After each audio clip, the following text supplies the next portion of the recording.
Why is it that some people seem to smile more, laugh deeper, and feel freer after 60, while others grow bitter, lonely, or quietly fade into sadness? They lived through the same decades, faced similar losses, saw their bodies and routines change with time. But somehow, their experiences of aging are completely different. It's not just luck, and it's not just health. There's something deeper happening, something most people don't talk about. A quiet shift in mindset, in focus, in what they choose to carry, and what they finally let go. Because happiness after 60 doesn't come by accident. It's a decision, a practice, a way of seeing life that makes all the difference. In this video, we'll explore the key reasons why some people grow happier with age, and why others don't. More importantly, I'll share how you can begin shifting toward peace, purpose, and joy. Starting today, because it's not too late. You still have time to write a brighter chapter. There's a quiet truth that becomes clearer with age. Happiness doesn't depend on the number of candles on your cake. It depends on how you carry what life has given you. After 60, many things change. Retirement shifts your rhythm. Friends move away or pass on. Your body speaks louder. Time feels both slower and more precious. And in that space, people make a choice, often without even realizing it. Some hold on to resentment, comparison, fear of being forgotten. Others lean into gratitude, simplicity, and the freedom that comes from no longer needing to prove anything. One path leads to frustration, the other to peace. But this isn't about pretending everything's fine. It's about learning how to process life differently, with more kindness, perspective, and self-awareness. Today, we'll uncover what the happiest people over 60 have in common, and how you can start building that kind of joy in your own life. Because happiness at this stage isn't just possible, it's powerful, and it's waiting for you. It's one of life's quiet paradoxes. Some people reach their 60s, 70s, even 80s, and seem to get brighter. Not just in spirit, but in presence. They smile with their eyes. They laugh in a way that makes you believe life is still good. They wake up with a sense of calm, like they've made peace with something the rest of us are still chasing. And then, there are those who grow colder, not by choice, but by weight. The weight of regrets, the weight of disappointments, of dreams that didn't come true, of people who left or forgot to come back. They live in the same world. They've walked through similar decades, full of joy, loss, confusion, beauty. But somehow, their experience of aging couldn't be more different. Why does this happen? It's easy to assume it's about money, or health, or family support. And yes, those things matter, but they don't explain everything. Because some of the happiest people I've met have chronic pain. They live modestly, some live alone, and yet they radiate something real. A quiet kind of joy that isn't loud, but steady. What they've discovered is something rare. That happiness after 60 isn't about getting more. It's about letting go. Letting go of old identities. Letting go of who they used to be. Letting go of chasing approval, or pretending to be fine, or carrying everyone else's burdens. They learn to live lighter, not because life got easier, but because they stopped adding unnecessary weight to their own hearts. Mr. Paulo, 76, told me once, "I used to think joy was something I'd earn when everything was finally in place. But now I know it was always available. I just didn't make room for it." That's the key difference. People who grow happier with age have learned to make space. Space for silence, space for slow mornings, space to feel what they feel and not apologize for it. They stop running, they stop fixing, and most of all, they stop needing to be anyone other than who they are. Meanwhile, others, without even noticing, grip tighter. They hold on to resentments like armor. They replay old conversations, hoping for a different ending. They chase youth thinking that joy lives back there somewhere, in the mirror of who they used to be. But joy never lived in age. It lives in presence. In how you meet the moment you're in, without judgment, without resistance. And those who can't release the past often struggle to find light in the present. Letting go isn't failure. It's maturity. It's freedom. It's saying, what was. What is enough. One thing becomes clear when you sit with people who are truly happy in their later years. They stopped waiting. They stopped waiting for everything to be perfect. Stopped waiting for others to understand them. Stopped waiting for the right time to take care of themselves, or to finally enjoy the life they have. At some point, they realized something most people spend a lifetime avoiding. Time doesn't wait, and neither should we. People who grow happier after 60 don't necessarily have easier lives. They still feel pain. They still get lonely sometimes. They still have hard days and aching joints. But the difference is how they respond to life as it is, not as they wish it were. They understand that joy isn't something that appears when everything else is fixed. Joy is built, quietly, intentionally, through small acts of presence. They choose to wake up and find something good in the day, even if it's just the warmth of a blanket or the memory of a loved one's laugh. They allow themselves to rest without guilt, because they've finally stopped equating their worth with productivity.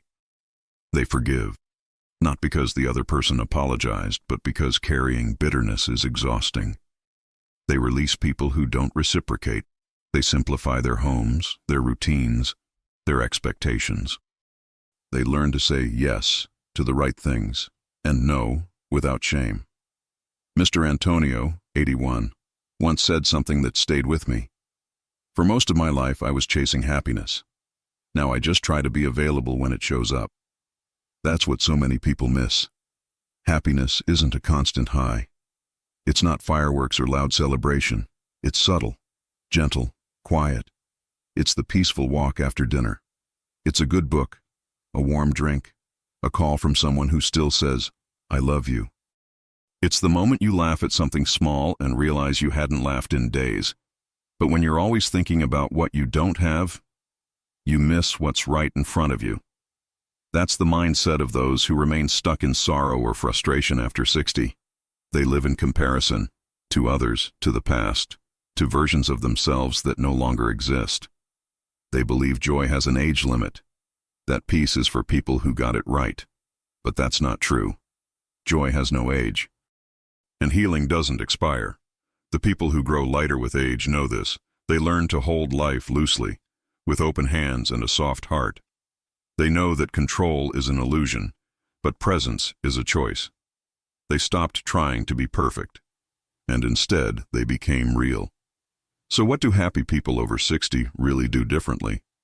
They choose to live forward. They stop rewriting the past and start asking, what can I still create with what I have now? Not what they lost, not what they missed, but what remains, and what's still possible. There's power in that shift.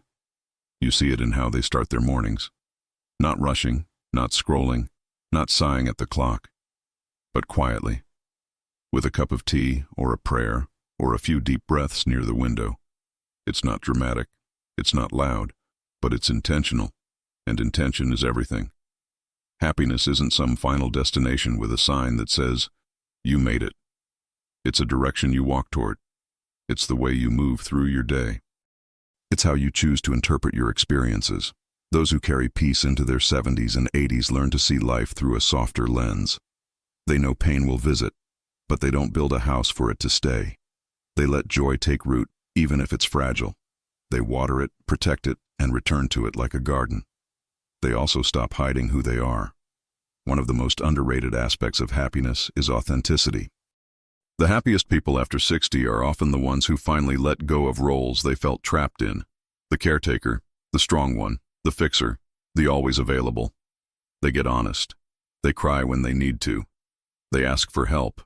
They laugh loud and don't apologize. They wear what they want, say what they feel, spend time with people who nourish their spirit, not just people who expect them to be there. And most importantly, they stop waiting to be chosen. They start choosing themselves. That changes everything. Let me tell you about Jaime. He's 84 now, lives in a small apartment, and walks with a cane. His knees aren't what they used to be. He lost his wife 12 years ago, And for a while, he stopped living, stopped smiling, stopped opening the curtains. One day, his granddaughter came over and said, "Grandpa, do you want to help me build a bird feeder?"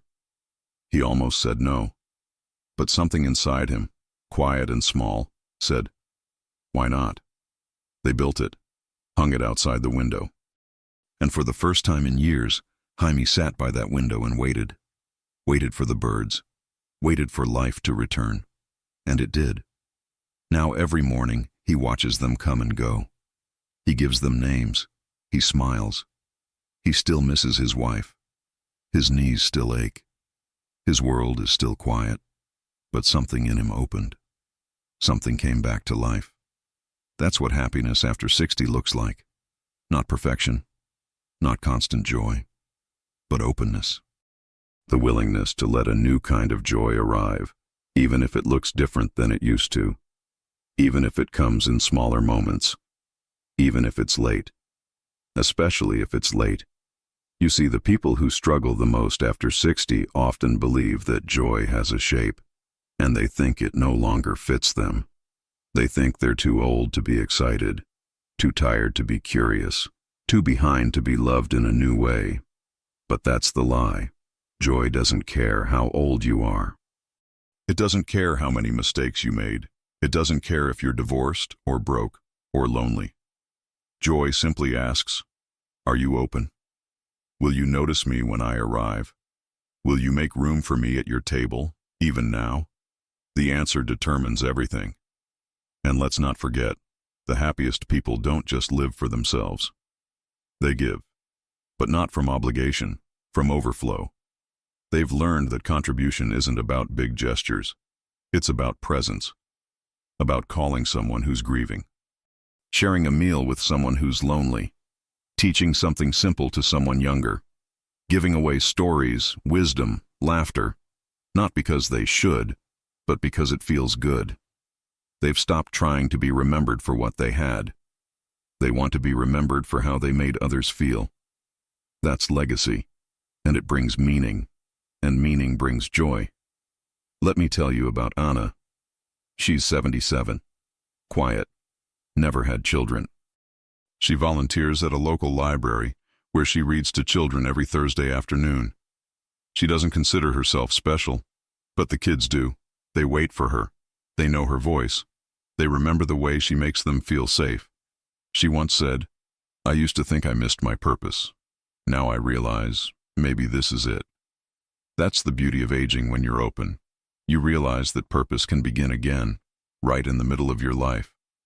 You stop looking for something grand and start recognizing something sacred.